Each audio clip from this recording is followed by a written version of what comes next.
Welcome back all of you. Well, last lecture में हमने eccentricity के बारे में देखा था, क्योंकि हमें इस लेक्चर में केपलर का पहला लॉ हमें प्रूव करना है। हमें केपलर के पहले लॉ का स्टेटमेंट पता है कि every planet in our solar systems moves around the sun in a elliptical orbit where sun is at one of its foci. ये तो हो गया फर्स्ट लॉ का स्टेटमेंट, उसको हमें प्रूव करना है। चलो देखते हैं इसेंट्रिसिटी का हमें in the form of energy and angular momentum, this is the equation for the eccentricity, that E square is equal to 1 plus twice E J square upon mc square, where J is the angular momentum of the particle, E is the total energy of the particle, m is the mass of the particle and C is G into m into m। Okay, ठीक है। तो कौन सा particle, किसका angular momentum, हम यहाँ पर consider कर रहे हैं एक particle, okay, of mass capital M, okay, of mass capital M। Well, एक पार्टिकल हमने कंसीडर किया जिसका मास है कैपिटल M, उसके अराउंड दूसरा एक पार्टिकल मूव हो रहा है इन एन इलिप्टिकल ऑर्बिट, ठीक है। ये दूसरा पार्टिकल है जिसका मास है small m। A particle is revolving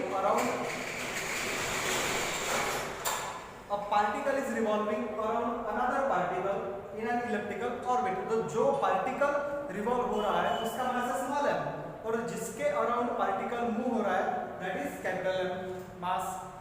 now here J is the angular momentum of this particle, A is the total energy of that particle, m is the mass of the particle, okay, capital M is the mass of this particle, and G is the C is the constant, G into m, where G is the universal gravitational constant, okay, ठीक है। अब इसी equation को हम in the form of energy लिख रहे हैं। सो E is equal to what हम निकालने वाले हैं। Well, from this equation we are going to derive energy, that is total energy of the particle, that is E, that is twice E J square upon mc square is equal to E square minus 1। Therefore E is equal to mc square upon twice J square into E square minus 1। अब हमें क्या चाहिए, हम क्या करने वाले हैं, ये जो टर्म है E square minus 1, इसे हमें 1 माइनस E square के टर्म में हमें लिखना है। मतलब E square minus 1 की जगह हमें लिखना है 1 माइनस E square, तो हमें पूरी इक्वेशन की साइन जो है वो चेंज करनी पड़ेगी, that is E is equal to minus of mc square upon twice J square 1 minus E square, okay। ये हमें एक मिल गया equation about the total energy of the particle revolving around the another particle in an elliptical orbit, ठीक है। Now here we are considering a planet Earth is revolving around the sun, okay, ठीक है।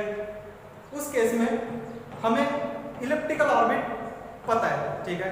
हमने eccentricity के lecture में देखा था कि for the shape to be elliptical the value of eccentricity should be between 0 and 1, okay, that is the eccentricity should be less than 1 and greater than 0, ठीक है। मतलब E, ये जो इसेंट्रिसिटी है इसकी वैल्यू 1 से कम रहनी चाहिए और 0 से ज्यादा, दैट इज अगर हम वैल्यू डालते हैं बिटवीन 0 and 1 तो हमें जो एनर्जी मिलेगी वो मिलेगी निगेटिव, जितने भी मिलेगी वो हमें मिलेगी negative, the energy will be negative, okay, energy will be negative, ठीक है। Negative energy means attraction, okay। If there is a negative energy, then that means that it is the attractive energy। Attractive energy means what? Due to that attractive energy, the earth is bound to sun. Earth जो है वो सन से bound है और एक particular orbit में वो घूम रही है। Okay, and that is the truth, we know that earth is revolving around the sun. ठीक है, बट हियर अगर हम कंसीडर कर रहे हैं कि earth is revolving around the sun, then उसके बाद हमारा जो कंसीडरेशन है that E is between 0 and 1, that is correct. Yes, because we know that this earth is bound to the sun. अगर ऐसा नहीं होता था तो अर्थ जो है वो सन के अराउंड रिवॉल्व होती नहीं थी। The truth is that the earth is revolving around the sun, hence our consideration that the value of E is should be less than 1 for the orbit to be elliptical. Hence it is proved that every planet around the sun revolves in an elliptical orbit where sun is at one of its foci.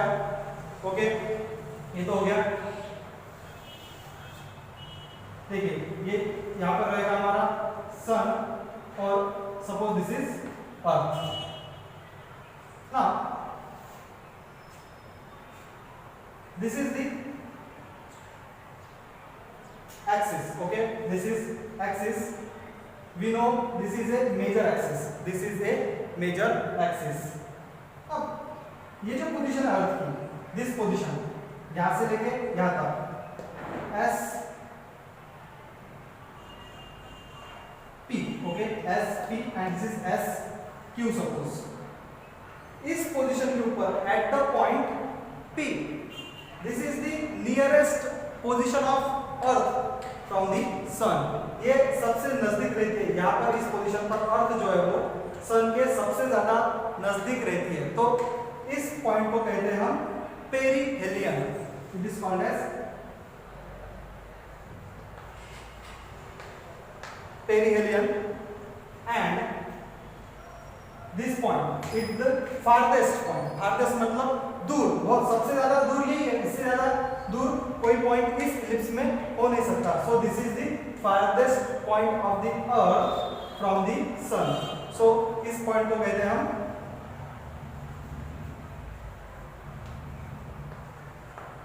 aperian. Here the nearest point of a planet from the sun in its orbit, that is called as the perihelion, and the farthest point of any planet from the sun in its orbit is called as the aphelion point. Well, this was a proof of Kepler's first law, that is law of elliptical orbit. The second and the third law we will prove in the next lecture. Thank you.